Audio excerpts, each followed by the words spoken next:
Hello, sleepy thinkers, and welcome to Sleepy Science Teller, a quiet place where curiosity meets calm and where science whispers you into sleep.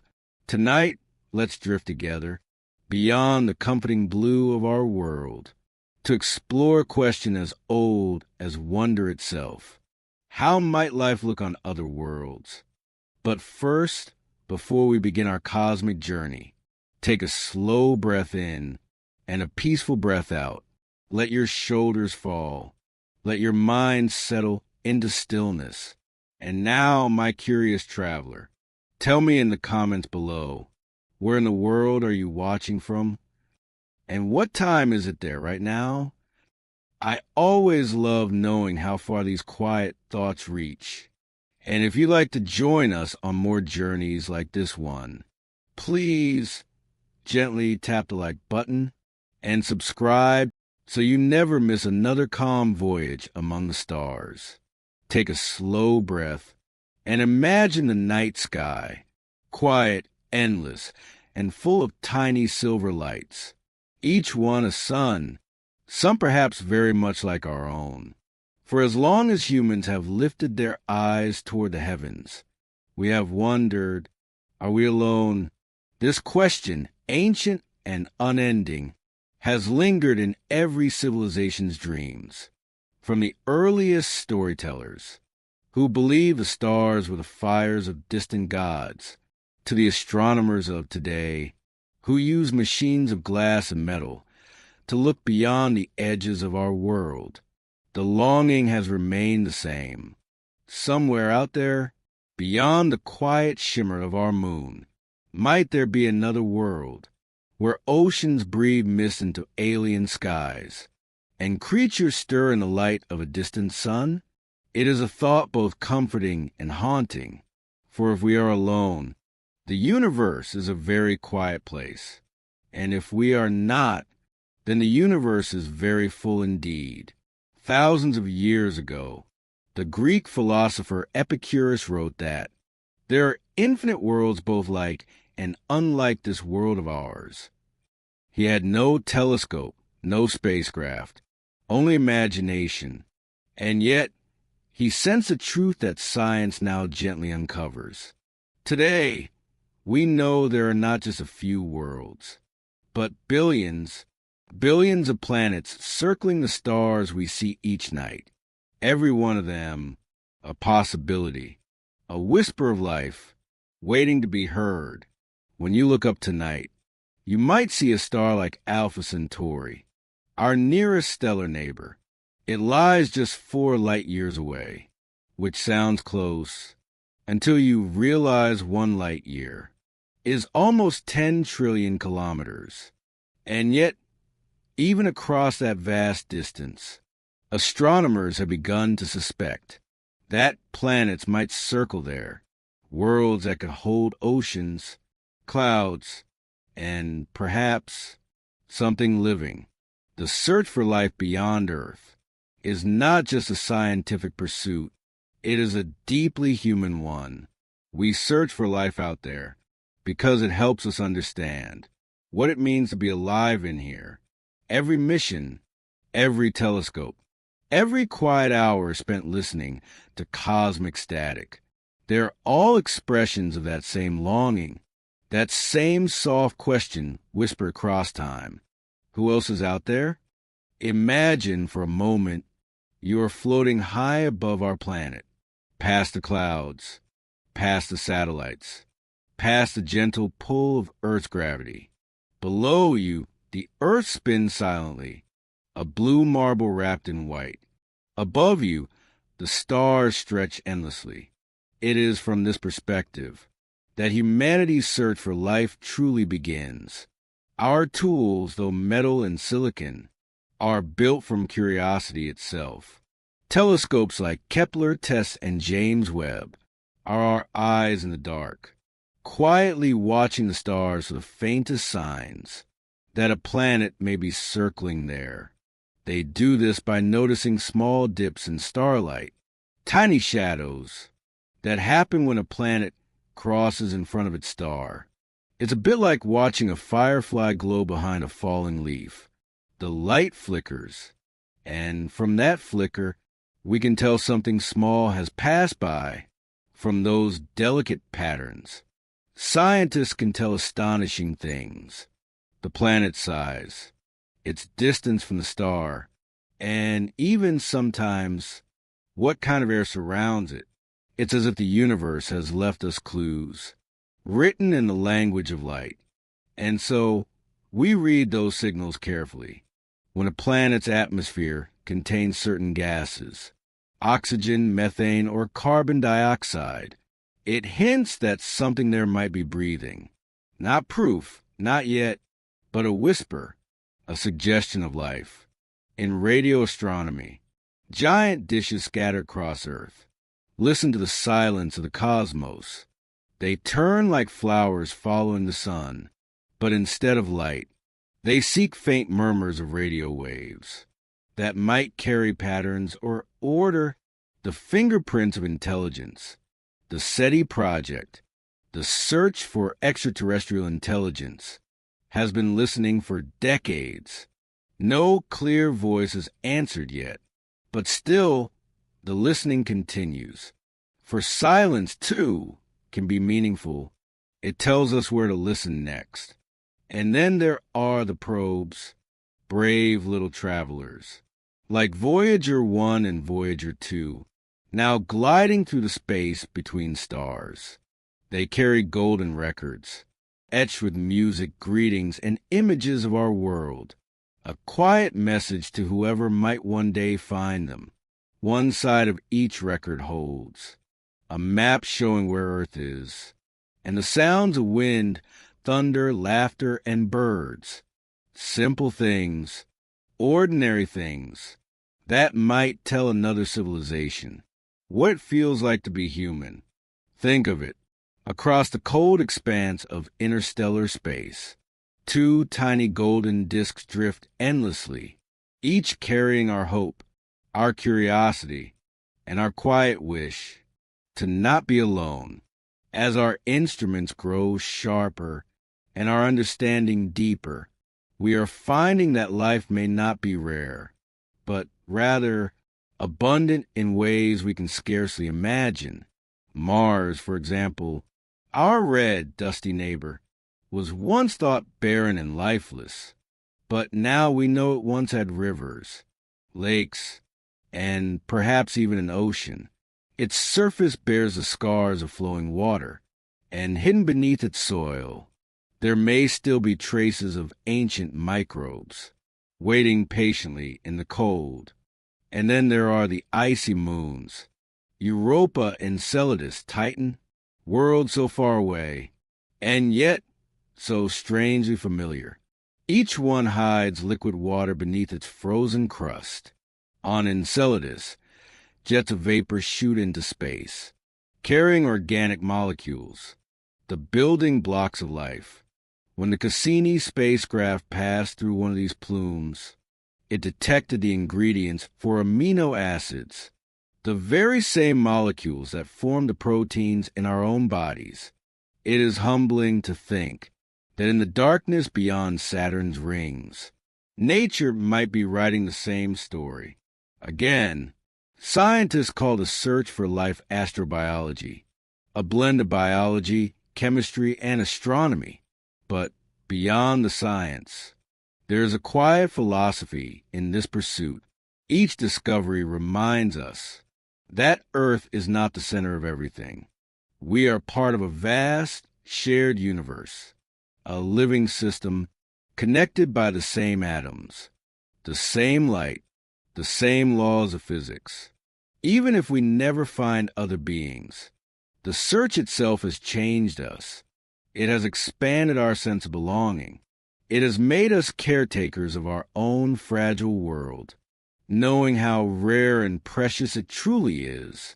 And perhaps, somewhere across the cosmic ocean, another being is looking up at its own sky tonight, wondering the same thing we do. Perhaps they too have built telescopes, machines, or songs of radio waves, all asking softly, Is anyone out there? In that shared question, we are already connected. For every heartbeat, every sigh, every curious mind that turns upward is part of this great ongoing story. The search for life beyond Earth is not just about finding others. It is about discovering who we are, tiny, temporary creatures, carved from stardust, looking for reflections of ourselves in the stars from which we came. So as you rest and your thoughts drift among distant worlds, remember this gentle truth. We are explorers not only of space, but of wonder itself. Imagine, for a moment, a small blue world drifting quietly through the black sea of space. Its sun rises each morning in soft gold. Its clouds glow pink at dusk, and its oceans breathe mist into the gentle air. That world, of course, is our home, Earth. And among the billions of planets we discovered so far, it remains the only one we know that truly teems with life. But what makes Earth so special? Why here and not on the countless other worlds that dance around distant suns? Scientists have a term for this delicate balance. They call it the Goldilocks zone, a region around a star where a planet is neither too hot nor too cold, but just right for liquid water to exist. The name comes from an old children's story, Goldilocks and the Three Bears, where one bowl of porridge was too hot, another too cold, and the third just right. In much the same way, planets too close to their star become infernos, and those too far away freeze into lifeless ice. But somewhere in between, in that narrow, magical band of temperature and light, a planet may cradle oceans, rivers, and rain, the essential ingredients for life as we know it. Earth sits perfectly within this zone, bathed in sunlight that warms but does not scorch, cooled by oceans that shimmer and breathe. It is a cosmic coincidence of extraordinary beauty. When you look at the pale blue from afar, as a Voyager probe once did, you're seeing a world that sits at just the right distance, under just the right kind of star, with just the right atmosphere. It's easy to forget how delicate that balance truly is. If Earth were only a little closer to sun, our oceans would boil and our skies would fill with steam. If it were only a little farther, the seas would freeze solid, and the breath of life would never have formed. So here we are, living in the just right zone, suspended between fire and ice. And as we look out into the universe, we search for other worlds that might share the same perfect balance. In the quiet dark of space, our telescopes watch distant stars with patient eyes. One by one, they find worlds circling those suns, tiny dips of light revealing their hidden presence. And among them, some lie within the Goldilocks zone. Take, for example, Kepler 452b, a planet orbiting a star much like our sun, about 1,400 light-years away. It's a little larger than Earth, and scientists believe it could have oceans, clouds, and a gentle climate. They call it Earth's cousin. And though it lies unimaginably far from us, its discovery filled the world with hope. For the first time, we could point to a place and say, there, that world might be like ours. Then there's Proxima Centauri b, a small planet orbiting the nearest star to our own. It sits squarely in its star's habitable zone. If you could stand there, you'd see a dim red sun glowing low in the sky, casting long shadows and crimson light. Perhaps, in that gentle glow, something stirs, something that breathes. But the Goldilocks zone isn't the same everywhere. It depends on the star. A large, hot star burns bright but briefly, Its warmth extends far outward, but only for a short time before it fades. A smaller, cooler star glows faintly but endures for billions of years. Its habitable zone lies close in where planets may lock one face forever toward their sun. Imagine standing on such a world. One side is always day, a fiery land of heat and wind, and the other is eternal night, frozen and silent. Yet between them, there may exist a thin twilight band, a gentle ring where temperature and light balance perfectly. Perhaps there, life could thrive in an everlasting sunset. The search for these worlds is not merely a scientific effort. It is a quiet act of hope. Each discovery, each faint shadow in starlight, reminds us that we are part of a greater story, a universe that may be filled with places just as lucky as our own.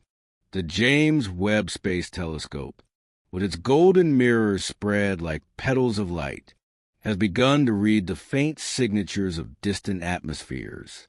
By studying how starlight passes through them, it can tell whether those skies hold water vapor, carbon dioxide, or methane, clues that hint at the possibility of life. Some planets show promise, tiny hints of oxygen, whispers of clouds, subtle traces of warmth. No proof yet, but the signs are growing, and with each one, our dream expands. The dream that, somewhere in the silent dark, another world is glowing softly beneath alien clouds, its oceans reflecting the same stars we see tonight. When we speak of the Goldilocks zone, it's tempting to think of it as a fixed, perfect ring around a star, but in truth, it's more fragile than it seems. A planet's ability to sustain life depends not only on its distance from its sun, but also on its size, its atmosphere, its chemistry, and even its magnetic field. Too small, and the air drifts away into space. Too large, and the atmosphere becomes thick, smothering, and unbreathable. Earth's balance is delicate, held steady by gravity, by oceans, and by the invisible shield of its magnetic field. This field, born from the molten iron heart of our planet, deflects the solar wind, a stream of charged particles that could strip away the air we breathe. Mars, once a world of rivers and lakes, lost its magnetic field long ago. The solar wind slowly carried away its atmosphere, and its seas turned to frost. It once may have been just right, but not forever. Even Venus, so close in size to Earth, became trapped in a runaway greenhouse effect. Its skies thick with carbon dioxide, its surface hot enough to melt metal. It lies too close to the sun, and that small difference changed everything. These examples remind us how narrow the window of habitability truly is. Life is resilient, yes, but it depends on an exquisite harmony of conditions. And yet, perhaps the Goldilocks zone is not as rigid as we think. Some moons, far from any star, harbor oceans heated not by sunlight, but by the pull of gravity itself. On Europa and Enceladus, ice hides warm seas below, places that may cradle life in eternal darkness. So maybe the just right zone isn't always about warmth or distance. Maybe it's about balance. Anywhere the ingredients of life find a way to coexist. When we look at our own planet, we see how perfectly that balance is held. The sun rises, bringing light and warmth. Rain falls, rivers flow, and life adapts, endlessly renewing itself. Earth is not merely in the Goldilocks zone. It is the Goldilocks zone. It's the very definition of what just right means. And so, as you rest tonight, imagine the stars as seeds scattered across the sky, each one might cradle a world like ours, a world where the air glows softly, the water sings, and the sunlight falls gently on living things. The Goldilocks zone reminds us that life, even on a cosmic scale, is a fragile miracle, a balance so perfect it almost feels like poetry. Close your eyes for a moment and imagine drifting through the deep black silence of space, between the shimmering rings of Saturn and the swirling storms of Jupiter, float tiny icy worlds, so small, so quiet, and yet perhaps so alive. At first glance, they seem barren, frozen marbles of rock and ice, spinning through eternal night. No air to breathe, no sunlight to warm their surfaces, just endless cold and silence. But science has a way of uncovering hidden wonders beneath the frozen crusts of these worlds. Beneath kilometers of solid ice, there may lie oceans, vast, deep, and dark, stretching farther than all of Earth's seas combined. One of these mysterious worlds is Europa, a moon of Jupiter. Its surface is a frozen desert of cracks and ridges, like shattered glass stretching to the horizon. Yet beneath that ice shell, scientists believe there is a global ocean, kept liquid not by sunlight, but by the immense gravitational pull of Jupiter itself. As Europa orbits, Jupiter's gravity tugs at it constantly, bending and flexing its interior. This endless stretching creates heat, enough to melt ice below the surface. So while the surface remains frozen and silent, deep below, the water moves, restless and alive. Imagine standing on Europa's icy plain. Above you, Jupiter fills the sky, a swirling giant of orange and cream, looming larger than anything you could imagine. And beneath your feet, an ocean deeper than any on Earth, an ocean untouched by light, perhaps home to things no human has ever dreamed. If you could dive into those alien waters, you might find hydrothermal vents, black chimneys rising from the rocky floor, spewing mineral-rich heat into the cold sea, and around them, perhaps, clusters of living things, creatures that feed not on sunlight, but on chemistry. It sounds fantastical, but it's not unlike what happens here, on Earth, at the bottom of our own oceans, where sunlight never reaches. Life thrives in complete darkness, powered by the heat and chemicals of deep-sea vents. Worms, shrimp, and bacteria live together in ecosystems that do not depend on the sun at all. And if life can do that here, why not there? Why not in Europa's hidden sea, where warmth and water coexist in eternal night? Scientists have already seen hints of promise. The spacecraft Galileo measured faint magnetic signals that suggest salt water moving beneath the ice. Later, the Hubble Space Telescope spotted plumes of water vapor spraying out into space, as if Europa were exhaling. Those plumes might be connected to the ocean below, carrying whispers of what lies within. When the upcoming Europa Clipper mission arrives in the 2030s, it will fly through those plumes, collecting samples, sniffing for molecules of life, and maybe, just maybe, it will find something living in that ancient alien sea, farther out in the solar system, beyond Jupiter's domain. Orbits a smaller, paler moon, Enceladus, one of Saturn's jewels.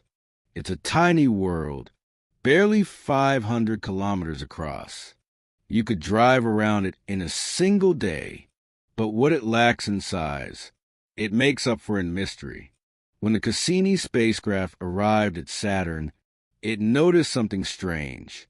Jets of vapor were shooting out from Enceladus's south pole, plumes of ice and water, reaching hundreds of kilometers into space. The moon seemed alive, breathing through cracks in its icy skin. When Cassini flew through those plumes, its instruments detected water, salt, and organic molecules, the raw ingredients of life. It was as if Enceladus had been keeping a secret, and for a brief moment, it whispered that secret into the stars. Beneath Enceladus's icy crust lies an entire ocean, warmed by the moon's inner tides, and likely touching a rocky core. That means chemistry can happen there, minerals mixing with water and heat, creating the perfect recipe for life. Think of it, a small moon, so far from the sun that its surface is frozen solid, and yet below that frozen face, a hidden sea stirs with possibility. If anything lives there, it might resemble Earth's deep ocean microbes.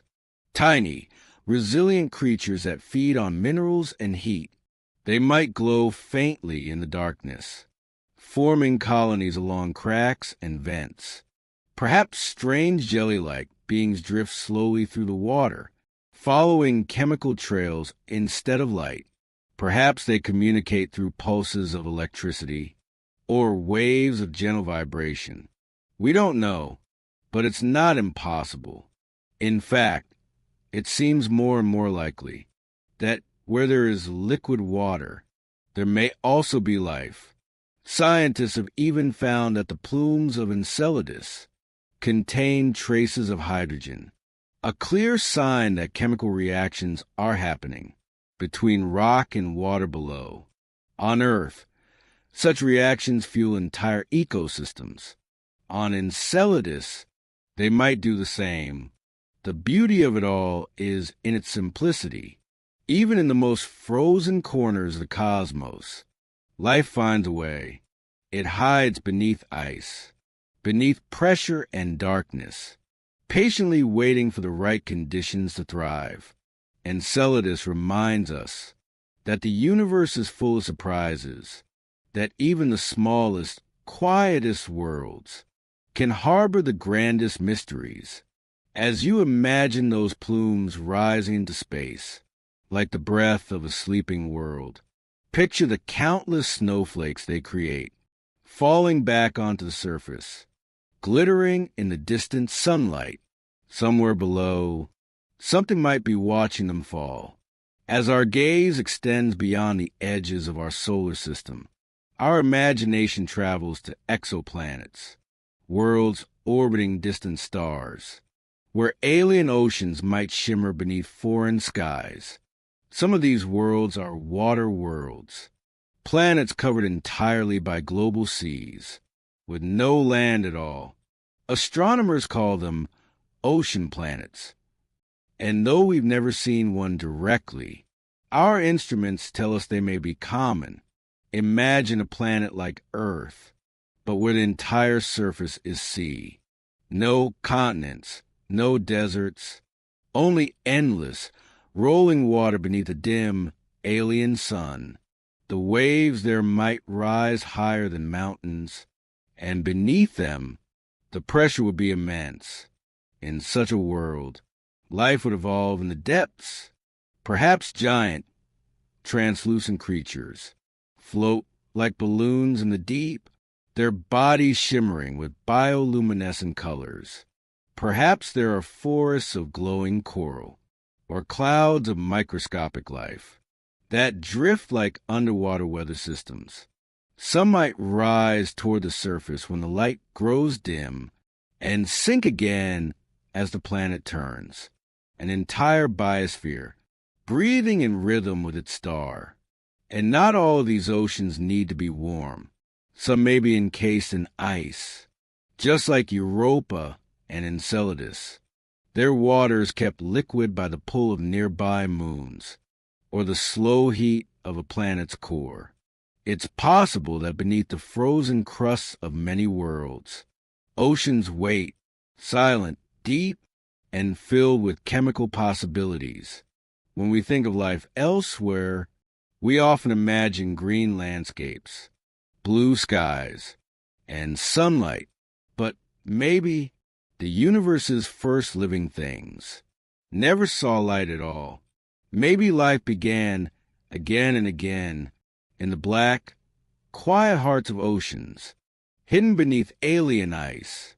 Our own planet's story began in the sea, and perhaps so did life across the cosmos.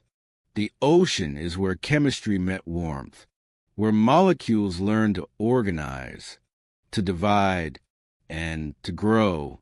So when we look toward those distant worlds, we are, in a way, looking back at our own beginnings, searching for reflections of our earliest selves in the waters of other skies.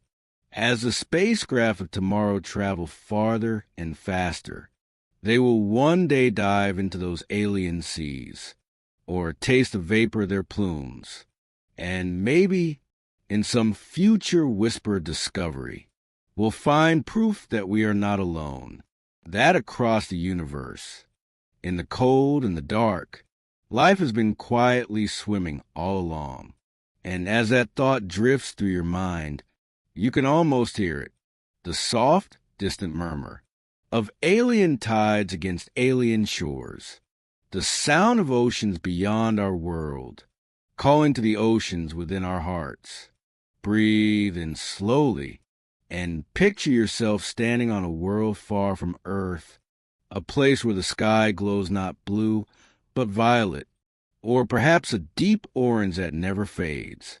Above you, a strange sun burns dimly through haze, and the air feels different, thicker, heavier, filled with gases you've never known. Each world in the universe breathes in its own way. Some exhale clouds of methane, some sigh with carbon dioxide, and others shimmer with poisonous vapors that would turn our lungs to ice or flame. And yet, in every atmosphere, there's a story, a record of that planet's birth, its weather, its chemistry, its life or lack of it. Here on Earth, our sky is a delicate balance, a mix of nitrogen, oxygen, and water vapor, constantly stirred by the heat of the sun and the turning of the planet. It didn't start this way. In the beginning, Earth's air was toxic, a choking cloud of carbon dioxide and sulfur gases, belched out by volcanoes. Only later, when the first tiny organisms appeared, did oxygen begin to fill the sky, and with it came everything that breathes. Now imagine a world where that process happened differently. Maybe oxygen never came. Maybe the air remained heavy and dark, thick with smog and lightning storms. Maybe its sky glows green with auroras, as solar winds crash into alien magnetic fields. Or perhaps it is a gentle world, wrapped in golden mist, its clouds rolling like soft waves across the horizon. Astronomers have already glimpsed some of these skies. When an exoplanet passes in front of its star, a tiny fraction of starlight filters through its atmosphere, and that light carries fingerprints, chemical traces of what's in the air. From billions of miles away, we can tell if a planet's sky holds methane, or water vapor, or even oxygen. Each detection is like hearing a planet breathe. It tells us how warm it might be, how thick its clouds are, and whether something, perhaps something alive, is shaping the air. Some exoplanets, like HD 189733b, are gas giants so close to their stars that their skies are constantly burning. Winds rushing at thousands of kilometers per hour, clouds made of molten glass, raining shimmering droplets sideways through the heat. Others, like Kepler 62f, may have soft, hazy skies and oceans below, perhaps thick with steam or mist. The air there might smell of salt and minerals, and glow faintly with reflected starlight. Each one a different breath of the cosmos. Our telescopes can't yet see the colors of those skies directly, but through data, through faint signatures of scattered light, we can imagine them. The pale pinks of a methane world, the crimson hue of an atmosphere rich in dust, the electric blue of a hydrogen sea under ultraviolet suns. When we study these atmospheres, we aren't just looking for beauty, we're searching for balance, because the balance of gases tells us whether a world might host life or whether it is forever barren. It's a quiet, patient science, the art of reading the unseen breath of distant worlds and wondering what might be breathing back, far from the warmth of the sun, circling the great ring planet Saturn, drifts a moon wrapped in haze. Titan. Titan is one of the strangest, most haunting worlds we've ever found. It is the only moon in our solar system with a thick atmosphere, denser even than Earth's. The air there is mostly nitrogen, like our own, but laced with methane and ethane. It's so cold that water there is as hard as rock, and methane flows like rivers and rain. Imagine walking on Titan's surface, though walking might not be quite right. The gravity is light, the air thick enough to slow your fall. You drift down softly, your footsteps kicking up no dust, just tiny droplets of frozen hydrocarbons that hang in the air like mist. The sky above would glow a deep orange, dim but constant, as sunlight filters through the endless haze. Far away, Saturn would rise like a ghost, a giant disk hanging low on the horizon, its rings slicing through the misty sky. Titan is a paradox. It looks so alien, and yet it feels oddly familiar. There are lakes, and rivers, and rainstorms. Clouds drift overhead, and the seasons change. But the fluid that drives all this is not water. It's methane, a whole cycle. Evaporation, condensation, precipitation, just like Earth's, but made of a different element. The Cassini and Huygens missions revealed a world that feels alive in its own strange rhythm, sees a liquid methane lap against icy shores. Mist drifts over polar lakes. Lightning flickers through orange clouds. And in the cold depths, chemistry is quietly at work. Scientists believe Titan may have 2 layers of liquid, methane on the surface, and far below, a hidden ocean of water and ammonia. If that's true, then even here in this frozen realm, life might one day be possible. Perhaps not life as we know it, but something new, something adapted to breathe methane, to swim through liquid gas, and to think in a chemistry alien to our own. Titan shows us that atmospheres don't have to be warm or breathable to be alive with motion. They can hum quietly, softly glowing in the twilight of a distant sun, their winds carving the surface, and their rains shaping the land. The Dragonfly mission, set to launch soon, will explore Titan's surface and skies in the 2030s. A rotorcraft, half drone, half explorer, it will fly through the orange air, sampling chemistry, sniffing for prebiotic molecules, and listening for the quiet whispers of alien weather. When it flies, we will be hearing Titan breathe for the first time, a breath 1.4 billion kilometers away. Soft, slow, and utterly otherworldly. Every atmosphere in the universe is a dialogue between a planet and its star. It's a conversation written in light and chemistry, the exchange of heat, radiation, and motion. And in every exhalation, there's a story of change. Our own air, still carries the memory of our planet's youth. The oxygen we breathe today was once poison to the earliest forms of life. They adapted and changed air itself. The sky turned blue, and the ozone layer formed, shielding life from radiation. In time, the air became a cradle for wings, for voices, for the breath of all living things. Now, as we study distant worlds, we search for that same signature, not just gases, but imbalance. Because when a planet's air shows both oxygen and methane, it means something is maintaining imbalance, something alive. That's what scientists call a biosignature, a breath out of balance with chemistry alone. It's the faint scent of life across the cosmos.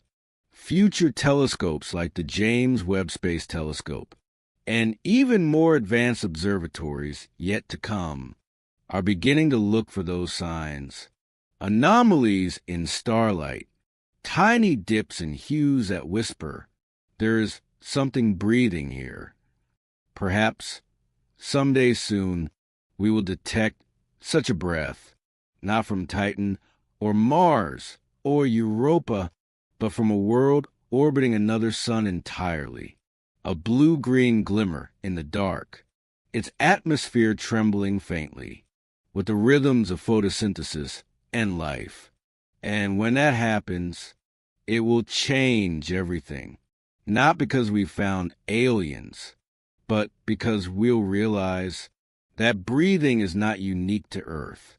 It is the universe's quiet language, a soft, eternal exhalation from every living world.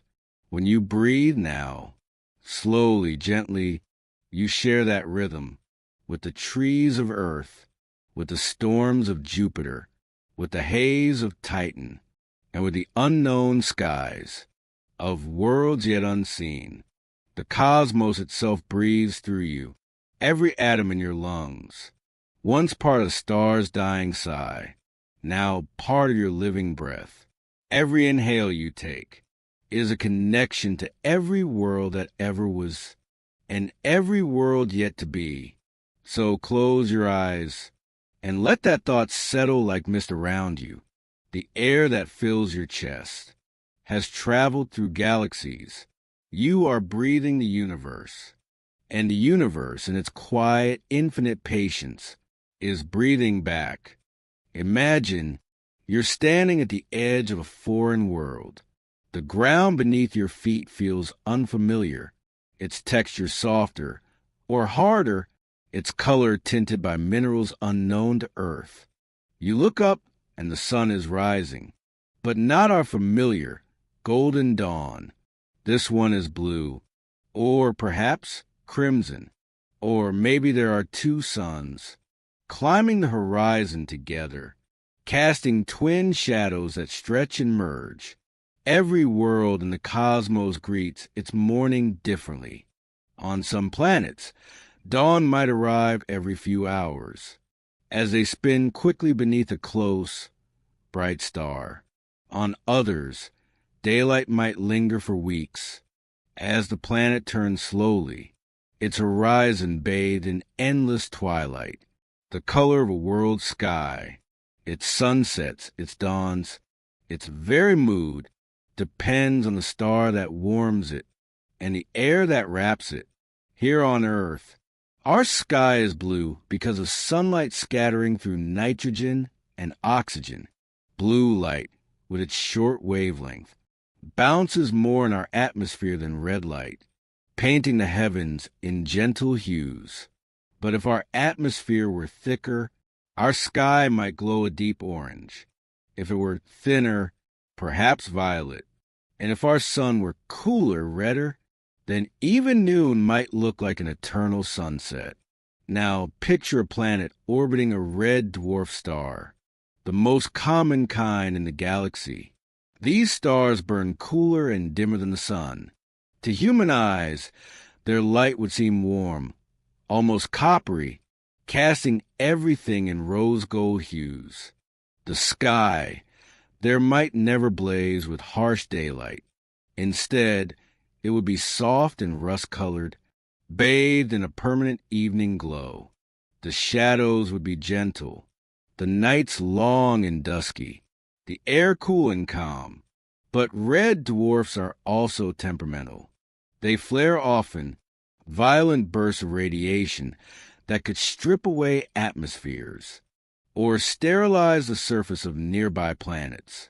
So perhaps on those worlds, life hides beneath the ground or under oceans, shielded from the fury of its tiny, angry sun.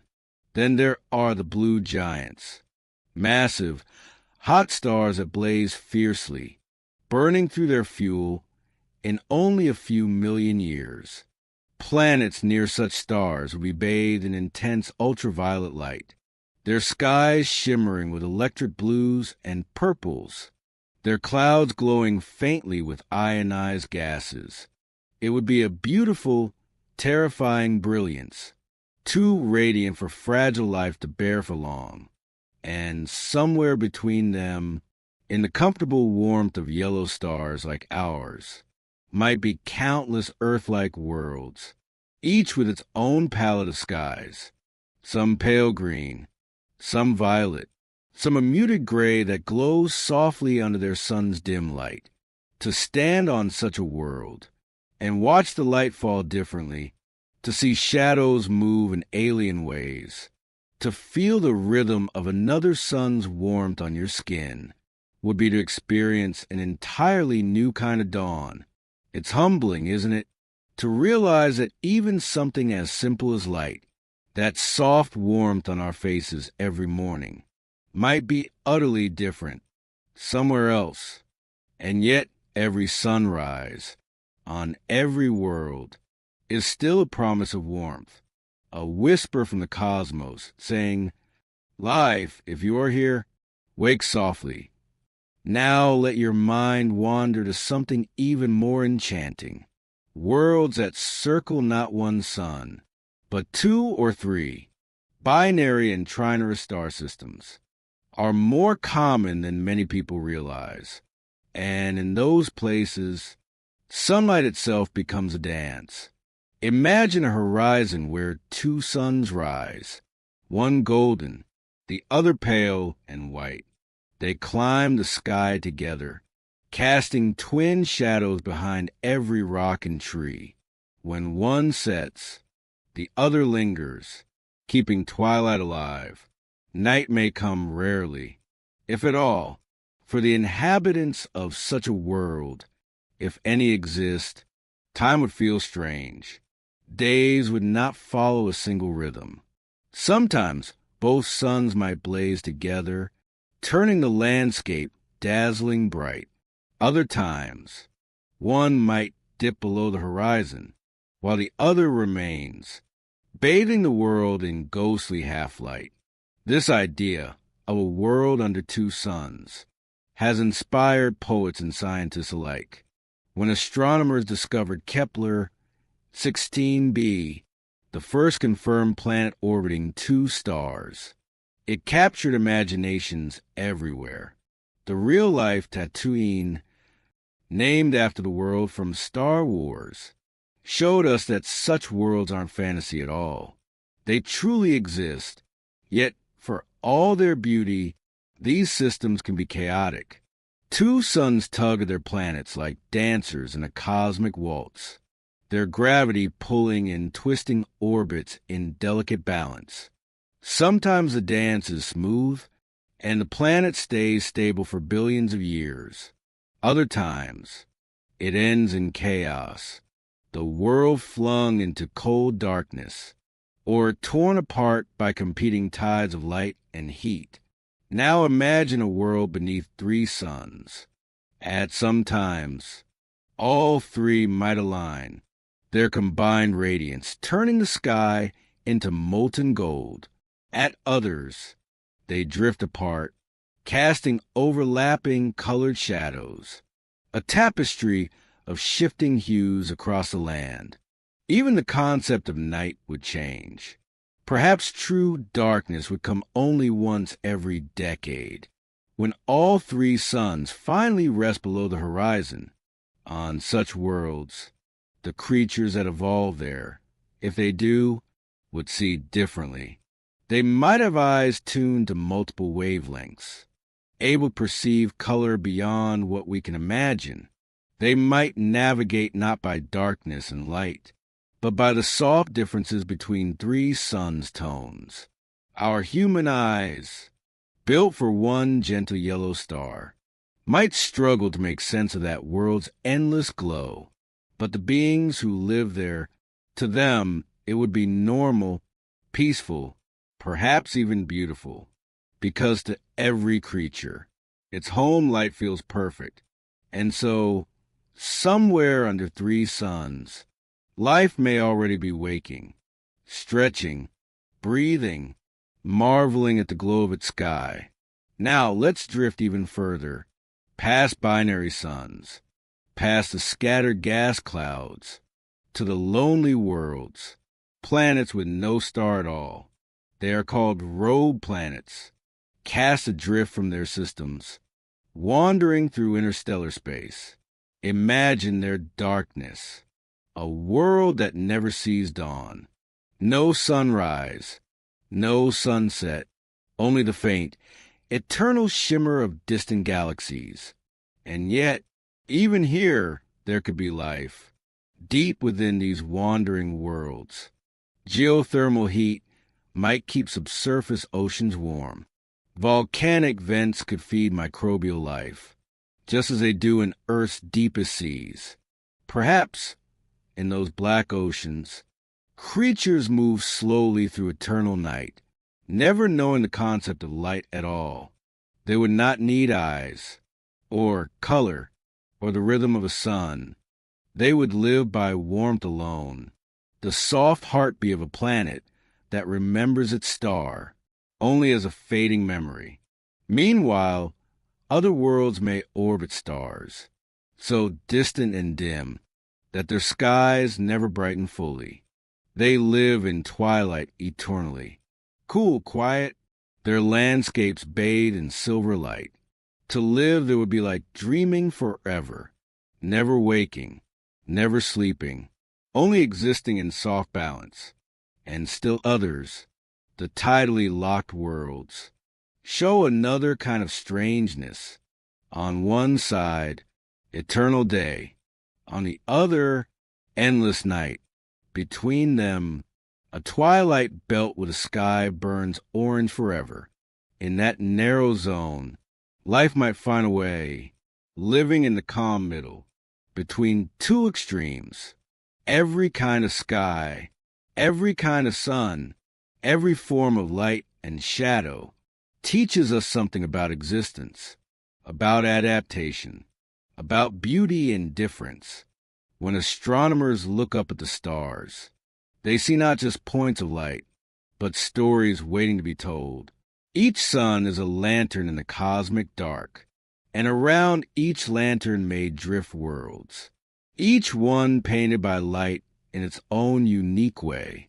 Somewhere, right now, another dawn is rising. Not our dawn, but a strange and lovely one, colored by gases we can't name, and stars we can't yet see. And if someday we visit such a world and breathe under its foreign light, perhaps we will realize that the universe's greatest artistry lies in its skies and in the infinite ways that sunlight can find a home. So as you breathe gently now and your eyelids grow heavy, imagine the warmth of another sun on your face, a light that traveled across unimaginable distances just to reach your skin. It touches you softly, like a whisper from the stars, reminding you you are part of this vast, glowing family of light. And even as you rest, the suns of 1,000 worlds continue to rise and set, each one a lullaby of color in the endless night. Close your eyes and picture the idea of life itself. On Earth, we think of it as soft, warm, and carbon-based. creatures with water in their veins, oxygen in their breath, and DNA twisting through every cell. But beyond our planet, life might write its story in very different ink. The universe doesn't insist on one way to live. It allows for endless creativity, a million possible chemistries, a million possible shapes. If the rules are slightly different, if the elements mix in a new way, the result might be something we can barely imagine. Some scientists believe that on alien worlds, life could form not from carbon, but from silicon. Silicon is just below carbon on the periodic table. Similar, yet more rigid, more crystalline. If carbon-based life is flexible and wet, silicon life might be dry and shimmering like living stone. Its skin could glint like glass in the sun, its body shifting slowly, perhaps powered by heat rather than chemistry. Imagine creatures that don't bleed, but fracture, their flesh made of layered minerals that grow and heal over time. They might breathe hydrogen or nitrogen instead of oxygen, and their metabolism could depend on heat gradients, like rocks that wake when warmed and sleep when cold. Now imagine life that thrives in methane oceans, like those on Titan.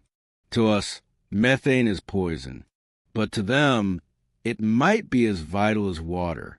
Their cells could use liquid hydrocarbons as solvents, thick, oily fluids that allow chemistry to flow, in temperatures hundreds of degrees below freezing. Instead of lungs, they might absorb gases through membranes that shimmer like frost. Their blood might be clear, their hearts slow, their movements silent in the thick, cold air. And then there could be life based on ammonia, common in the outer reaches of solar systems.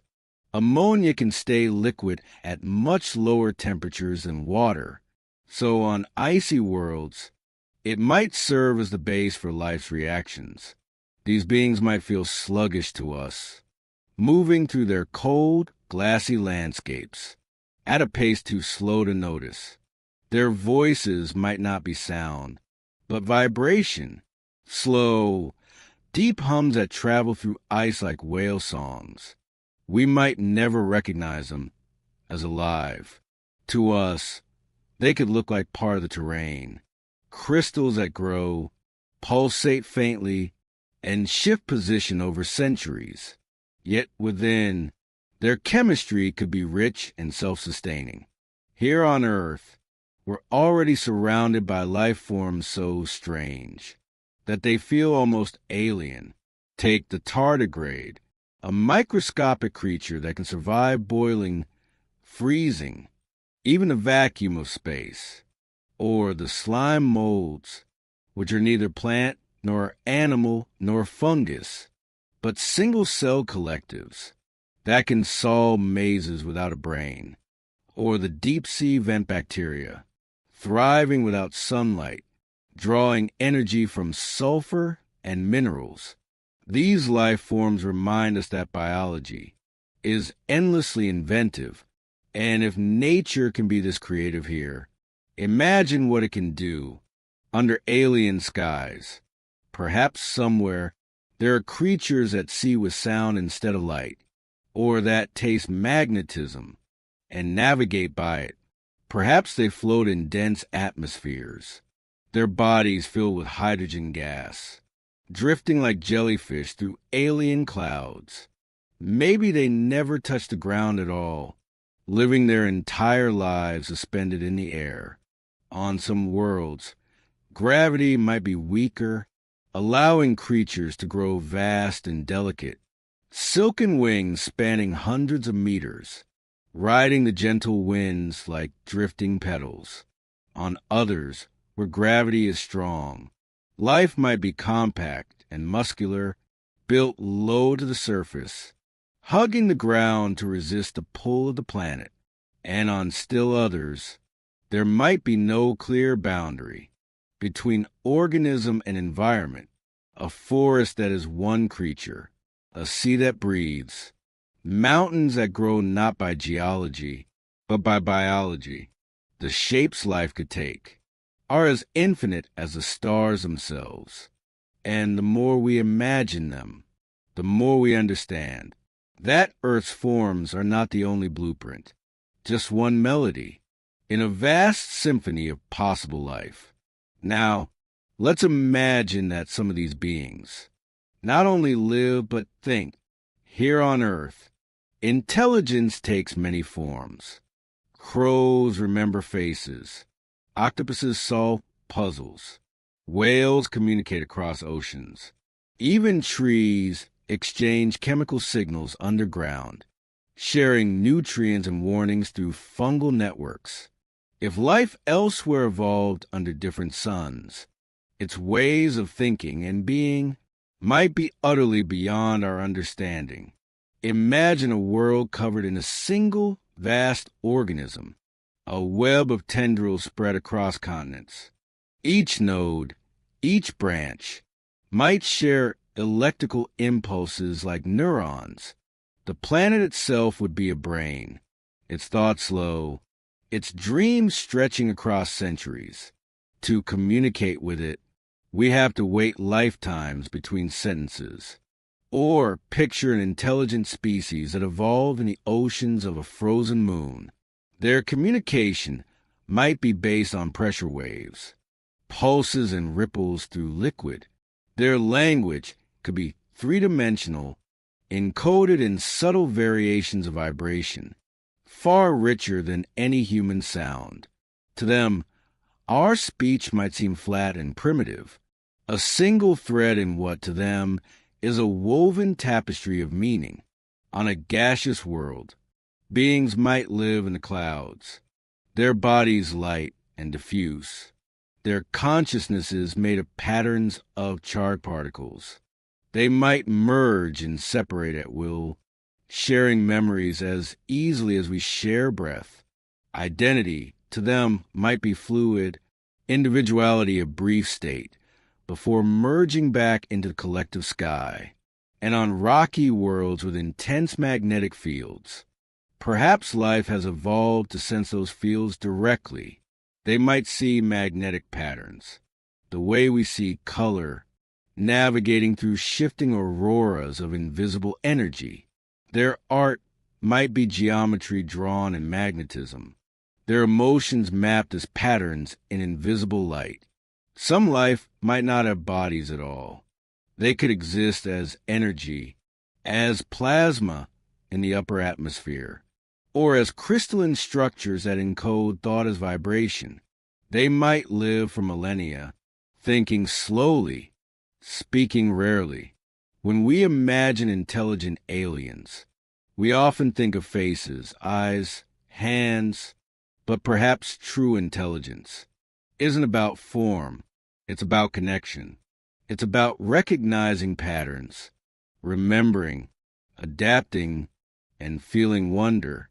And in that sense, intelligence might bloom wherever the universe gives matter the time and space to dream. Perhaps they're dreaming right now, beings of light and mist, under suns we have never seen, pondering their own skies, wondering if someone out there might be looking back. As the stars turn slowly overhead, we begin to realize something beautiful, that life may not always be what we expect. Perhaps it can exist without flesh, without warmth, even without time as we understand it. Perhaps it can flicker in the quiet spaces between atoms, a resonance, a pattern, a kind of cosmic awareness. Some physicists have even wondered if life could emerge within stars themselves, self-organizing plasma filaments that store and transmit information, like neurons made of fire. Inside those blazing cores, there could be consciousnesses of light, living and thinking at unimaginable speeds. Others imagine life in clouds of gas giants, feeding on electricity and magnetism. riding the planetary storms like great balloons. Some may be vast as continents, their bodies ever shifting, their awareness like weather, diffuse, flowing, and ancient. And beyond even that, there's the possibility of non-biological life. Life that emerges not from chemistry, but from mathematics itself. Artificial consciousness is born naturally, arising in the digital patterns of ancient civilizations, long after their creators vanished. Machine life drifting through the stars, seeking meaning in an empty universe. We may someday encounter a civilization like that, not made of cells, but of circuits and light, with memories stretching back eons. And when we do, we might realize that we, too, are part of that story. That intelligence, once born, never truly ends. It only changes form. Maybe in the grandest sense, life is the universe's way of knowing itself.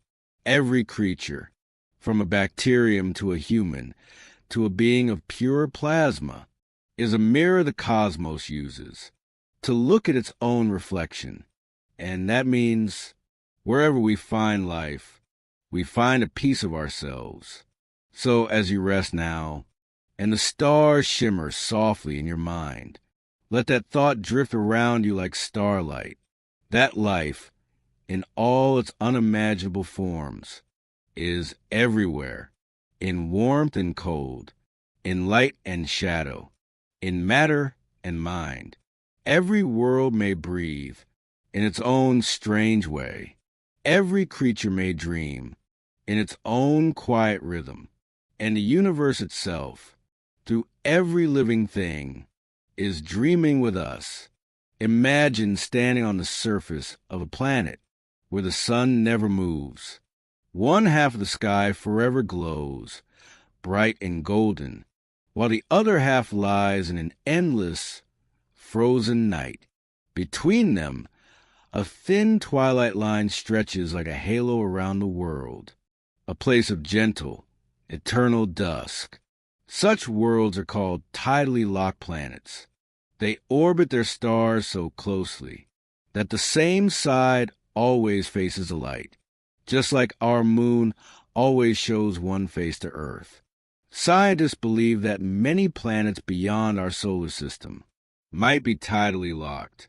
In fact, some of the most Earth-sized exoplanets we found, like those in the TRAPPIST-1 system, could live forever caught between two extremes. On the day side, the heat would be relentless, an ocean of brightness, where rocks glow and winds sweep outward, desperate to carry warmth to the other side. On the night side, frozen darkness would stretch endlessly, the air itself turning to ice. Mountains glaze with eternal frost.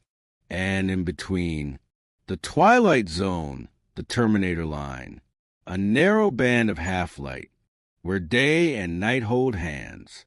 This could be where life might bloom. Here, the temperature might be mild enough for water to flow. Rivers of melted ice from the dark side. Steaming lakes warmed by light from the sunward side. Plants, or something like plants, might line the shimmering horizon, basking in the soft, indirect glow. Their colors might not be green, but deep crimson or black, absorbing every photon of dim light to survive. In this strange half-lit world, creatures might have evolved to know only one direction, toward the light or toward the dark. Their sense of orientation might be instinctive, like migratory birds who always know where north lies. Imagine the beings of the day side, tough, heat-loving, reflective skin, their eyes, if they have them, shielded beneath layers of crystal or pigment. They might feed on chemical reactions driven by light. Their cities, if they build any, towering spires casting endless shadows. Now, picture the creatures of the night, soft-bodied, slow-moving, guided by sound, scent, and touch. Their skin might glow faintly, bioluminescent veins tracing like constellations across their forms. They could live near volcanic vents, or pockets of geothermal warmth, their world illuminated only by the light they make themselves. Between these two extremes, along the twilight band, perhaps there is balance, where beings from both sides meet. Imagine civilizations that straddle the dusk, half of their lands glowing softly, the other half bathed in cool shadows. They might learn to live in harmony with both the sun and the stars. It's a beautiful paradox, a world divided, yet whole, a planet forever caught between two dreams, one of light and one of darkness. Now, imagine another kind of world, a planet where day never ends, where the sun never sets, where the concept of night, of rest, of stars, simply does not exist. Such a world might orbit its stars so rapidly that it spins too fast for darkness to gather, or might have an atmosphere so bright, so reflective, that even when the star dips below the horizon, the sky remains glowing. On such a planet, the creatures that evolve there might never experience sleep as we know it. Their lives might unfold in continuous motion, their bodies attuned not to time, but to energy. Their biology would have to protect them from the constant light, perhaps thick, mirrored skin, or crystalline scales that scatter sunlight. Their nests might be built deep underground, where the light cannot reach, and coolness still exists. Imagine forests of silver leaves, designed to reflect heat away, or translucent canopies that bend light into soft ribbons. The colors here would be pale, ivory, gold, faint blues, as pigments would fade in the endless glare. And if intelligent life existed here, their concept of time might be profoundly different. Without night to divide their days, they might measure life by the rhythm of their stars' flares, or by the long cycles of their planet's orbit. Their stories might never speak of darkness, only of brightness and its moods. For them, the idea of stars would be as mythical as dragons are to us. Their sky, always filled with the same unblinking sun, would be a dome of shimmering gold. If they ever built telescopes, it might take generations before they learned that beyond their endless daylight, a universe of shadow and starlight even exists. And what would they feel the first time they saw night, the first time they saw darkness, and the quiet beauty of a single star? Would it frighten them or fill them with wonder? To such beings, darkness might be sacred, a rare, ancient thing. Perhaps they would build temples to block out their sun for a single moment, to feel the mystery of night that they were never born to see.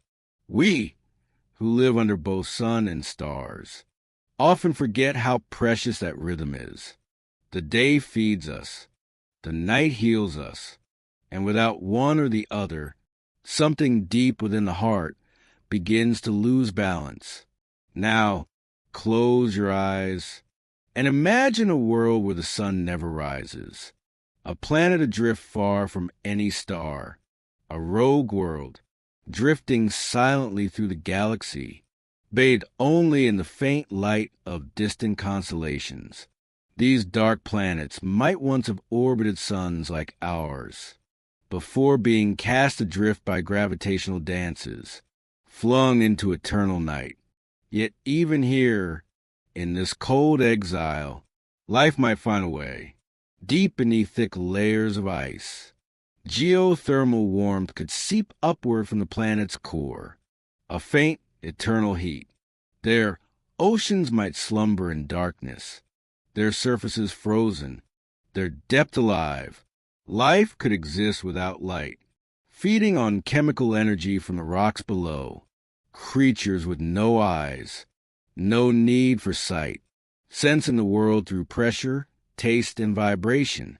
Imagine being shaped by darkness, their bodies translucent, their movements fluid, their forms delicate and ghost-like. Perhaps they communicate through pulses of bioluminescence, flashes of meaning in the black water. To them, light might be a language, not an environment, a sacred signal, a whisper of life through the deep. And if such beings were ever to evolve intelligence, their philosophies might revolve around warmth and the mystery of invisible energy. They might speak of heat the way we speak of the sun, a hidden fire that sustains and protects. Their dreams, if they dream, might be filled with images of light, something they can sense, but not truly see. And in the endless cold, they might look up through miles of ice, at the faint glimmer of the stars, unreachable but beautiful. Perhaps, on such worlds, life would be patient. It would grow slowly, live slowly, and think slowly, and in its stillness, it would achieve a kind of peace that we, in our bright and hurried world, can barely imagine. So whether an endless day, or eternal night, or the gentle balance between, life adapts, it endures, it finds poetry in every condition, and beauty in every rhythm. The universe may be vast, and strange, and cold, but it is never truly empty. Wherever there is energy, there is a chance for life. And wherever there is life, there is a soft heartbeat of wonder. Take a slow, deep breath and imagine the universe, quiet and dark, filled with countless stars, each one holding its own secret story. Now imagine that among those stories, somewhere there is thought, there is curiosity, there is life that looks up at the sky, just as we do, and wonders, are we alone? Here on Earth, intelligence grew out of simplicity. It began with cells that learned to cooperate, to sense, to adapt. It grew through patterns, instincts, reactions, memories, until one day, those patterns began to think. It took billions of years for Earth's mind to awaken, and if life has emerged elsewhere, its path might be just as long, just as winding, but entirely its own, perhaps on a distant ocean world. Intelligence took shape beneath the waves, in creatures like great jellyfish, drifting through glowing seas. Their communication might be visual, patterns of light flashing across their bodies, entire sentences rippling in colors. Or maybe, on a planet of thick fog, life evolved to speak through vibration. A language fell through the ground, not heard through air. Their voices might be inaudible to us, but resonant to one another, like the quiet hum of an ancient earth. And then there might be worlds where minds grew together, not as individuals, but as connected webs of thought. Imagine forests that think, each tree a neuron in a planetary brain, their roots and signals intertwined, sharing knowledge, emotion, even dreams. For such beings, the concept of self might be meaningless. They would live as one great awareness, each thought a shared current of life. Perhaps to them, we humans seem lonely, cut off, our single minds like isolated stars. In a dark sky of silence, the rise of intelligence, in any form, depends on one profound need, the need to understand. Every creature that learns, that adapts, that wonders why, is taking part in that slow awakening the universe has been waiting for. and maybe across time and distance. Billions of such awakenings have already happened. Civilizations may have bloomed and faded like cosmic seasons, brief, bright moments.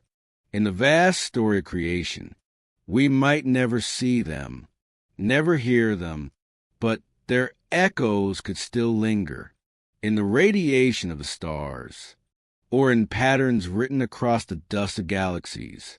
And somewhere, a civilization could still be thriving, a world of lights glittering in orbit, radio waves whispering softly into the dark, searching for someone to answer, someone like us. Now, imagine the moment when two intelligent species finally make contact. How would that sound? Would it be music, mathematics, light? Here on Earth, we've already begun to send our own whispers into space. Radio telescopes hum quietly, sending coded messages toward nearby stars. The Arecibo message, sent in 1974, was a simple binary introduction. Numbers, atomic elements, DNA patterns, and a little picture of humanity. We've also placed golden records aboard the Voyager spacecraft, discs carrying the sounds of Earth, the laughter of children, the crash of waves, the music of Bach, and greetings in dozens of languages. Those golden records are now drifting beyond our solar system, tiny, silent ambassadors, carrying the story of our world into the endless dark. If someone someday were to find them and understand them, it would mean that thought has finally reached out to meet itself. But communication may not come easily. Even here on Earth, our ways of understanding are vastly different. The speech of whales is a mystery.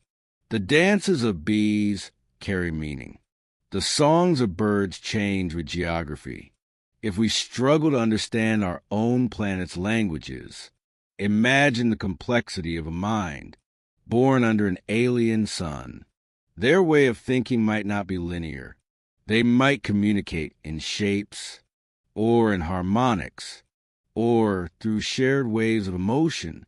They might not even perceive words as we do. Perhaps they dream together instead of speaking. To bridge such a divide, we may need to look beyond language itself and find something deeper, a universal pattern. Mathematics could be that bridge. The ratio of a circle, the pattern of prime numbers, the harmony of sound waves. These are constants that every intelligence, no matter its biology, might one day discover. Light, too, could be a shared language. Pulses, rhythms, symmetry, all can carry meaning. In fact, some scientists are already listening for such patterns in the radio noise of the galaxy, hoping that somewhere a signal with order, a sign of mind, might rise above the static. And yet, what if the first message is not meant for us at all? What if it's ancient, a transmission left behind millions of years ago by a civilization long gone? We might be hearing ghosts of intelligence, echoes of thoughts, from those who no longer exist. Wouldn't that be beautiful? A kind of interstellar archaeology, listening not for the living, but for the memory of minds that once dreamed, as we do now. There's a quiet idea, gently whispered among scientists and dreamers alike, that maybe intelligence itself is not confined to creatures, or planets, or even time. Perhaps the universe is learning through us, through every mind that ever was, every thought, every moment of wonder, every discovery might be a small step in the cosmos awakening to its own existence. If that's true, then intelligent life is not rare. It's inevitable, because the universe wants to understand itself. It creates eyes to see, ears to hear, and minds to ask why. In that sense, every civilization, human or alien, is part of one great consciousness, stretching across galaxies and ages. Perhaps, someday, that consciousness will find a way to unite, a network of understanding, woven not through technology, but through empathy. Imagine a time when species from countless worlds share their experiences, their art, their dreams, not to conquer, but to connect.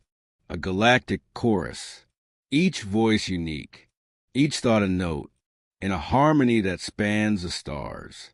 And maybe, somewhere out there, someone is already listening, waiting for the right frequency, the right signal, to whisper back, not with words, but with feeling, a gentle pulse of light, a shared recognition, the cosmic equivalent of a smile.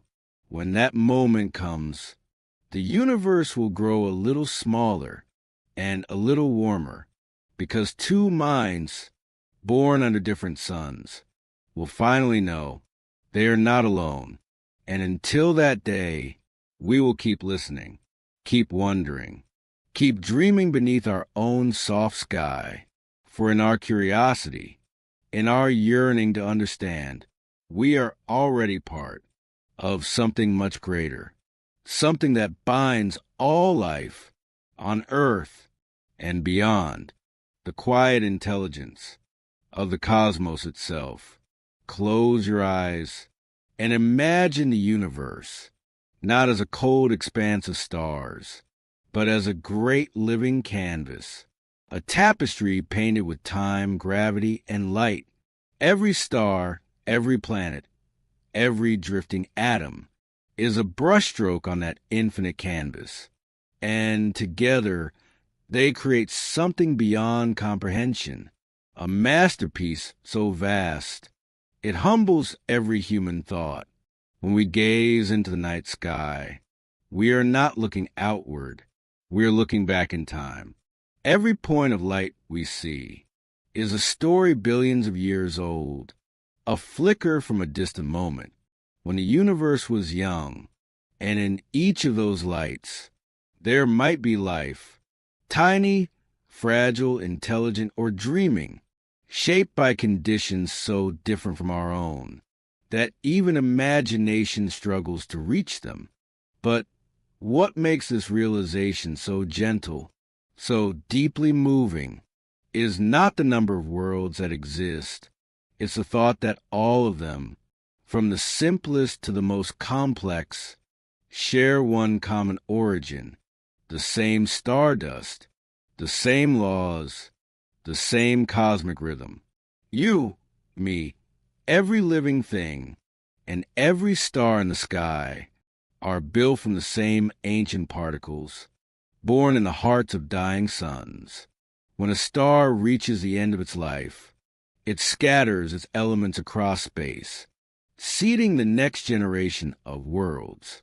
And from that dust comes life. Atoms that once burned in a star's core now flow through your veins. The carbon in your breath, the calcium in your bones, the iron in your blood, all forged in the hearts of long-dead suns. That means, in a very real sense, you are the universe, made conscious. And if that is true here, then it may be true everywhere, across the galaxies. Countless beings may be looking up right now, feeling that same quiet awe, realizing that they too are part of something vast, beautiful, and shared. The beauty of cosmic possibility lies in that unity, the soft truth that all life, in every form, is connected by the same cosmic roots. There's something quietly magical about not knowing, about mystery, about the space between questions and answers.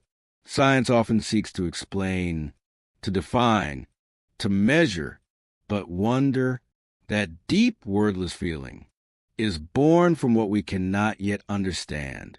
When we imagine life on other worlds, we are not just doing science.